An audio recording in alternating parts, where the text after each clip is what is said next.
जिस तरह से परमात्मा है, जिस तरह से आत्मा है, जिस तरह से काल है, जिस तरह से प्रकृति, जिस तरह से अक्षर सत्ता है, उसी तरह से सद्गुरु भी एक सत्ता है जो व्यापक है।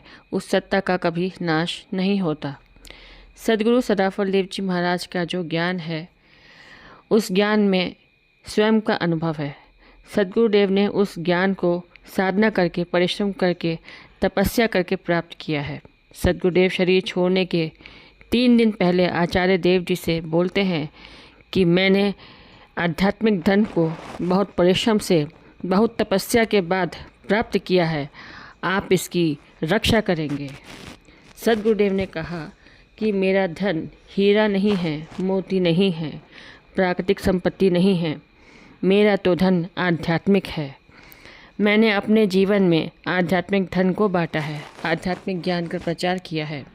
आज के भौतिकवादी विद्वान अध्यात्म को ढूंढ रहे हैं योग में, प्राणायाम में, नृत्य में।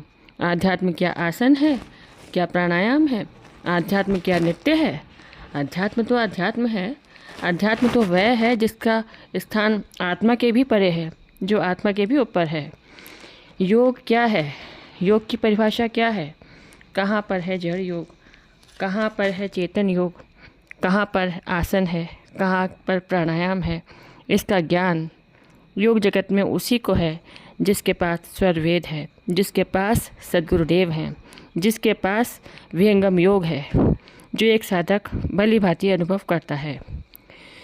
योग दिवस हम मनाते हैं, यह अच्छी बात है, लेकिन हमारे वर्तमान सद्गुरु स्वतंत्र देव जी महाराज संदेश देते हैं कि योग केवल आसन नहीं है, प्राणायाम नहीं है।